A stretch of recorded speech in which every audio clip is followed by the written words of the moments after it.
भी लोग दुखी और परेशान नजर आ रहे हैं। आखिर बात क्या है? रानी बेटा, इस गांव में गरीब किसान की यही किस्मत है। जमींदार ठाकुर सिंह जैसे लोग हमारी गरीबी का फ़ायदा उठाते हैं। मेहनत हम करते हैं और उसका फ़ायदा ज़मींदार ठाकुर सिंह जैसे लोग खा जाते हैं। हमारे पास ना अपनी ज़मीन है और ना अधिकार।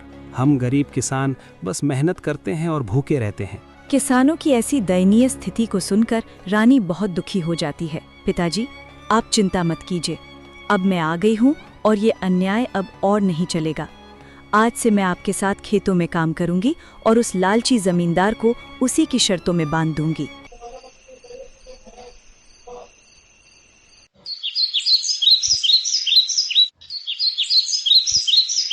अगले ही दिन रानी जमींदार ठाकुर सिंह के यहाँ पहुँच जाती है।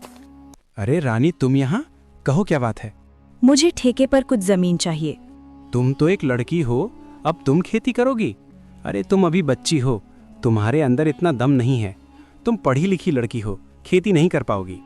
नहीं मालिक, ऐसा मत बोलिए। भले ही मैं पढ़ी लिखी हूँ, मगर हूँ तो एक किसान की बेटी ही ना। खेती करना मुझे अच्छी तरह से आता है।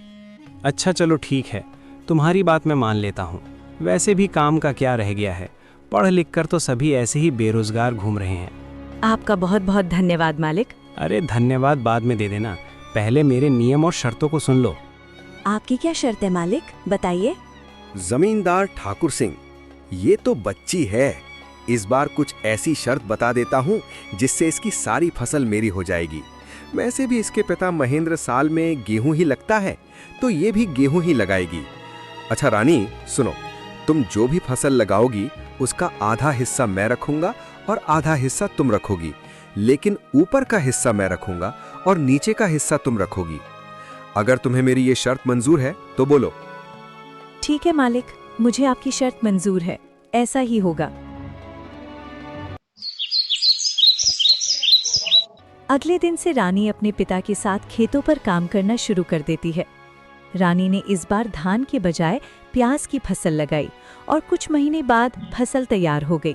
प्याज की फसल इस बार बहुत अच्छी हुई थी। अब रानी और उसके पिता दोनों खेत से प्याज की फसल निकालने लग जाते हैं। फसल की खबर मिलते ही जमींदार ठाकुर सिंह रानी के पास आता है। अरे रानी, शर्त तो याद है ना तुम्हें? हाँ हाँ मालिक, मुझे सब कुछ याद है। आधा आपका और आधा मेरा, और आपने कहा था कि ऊपर का हिस्सा आपका होगा और नीचे वाला का हिस्सा मेरा होगा। देखिए मालिक, इसने तो चालाकी कर दी। ये धान की फसल नहीं है, ये तो प्याज की फसल है। अरे ये क्या रानी, इस बार तुमने प्याज लगाया है? ये तो आप ही की शर्त थी मालिक, और आपने ही शर्त बताई थी, और अब आप ही शर्त मानने को तैयार नहीं हैं। अरे लेकिन मैं इस घास फूस को लेकर क्या करूँगा, जबकि सारे प्याज तो तुम ले रही हो। मालिक, मैं कुछ नहीं जानती, आप अपना ऊपर का हिस्सा ले जाइए। इस तरह अपनी चालाकी दिखाते हुए लाली ने बेईमान जमींदार को मुंह तोड़ जवाब दिया और सभी प्याज लेकर घर आ गई और घास फूस जमींदार के हिस्से छोड़ आई।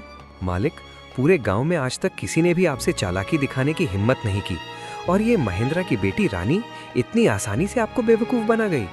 अरे ये महेंद्रा की बेटी मुझे क्या बेवकूफ बनाएगी, आने दो। इसे अगली बार उसे ऐसा सबक सिखाऊंगा कि मुझसे उलझने की कोशिश नहीं करेगी।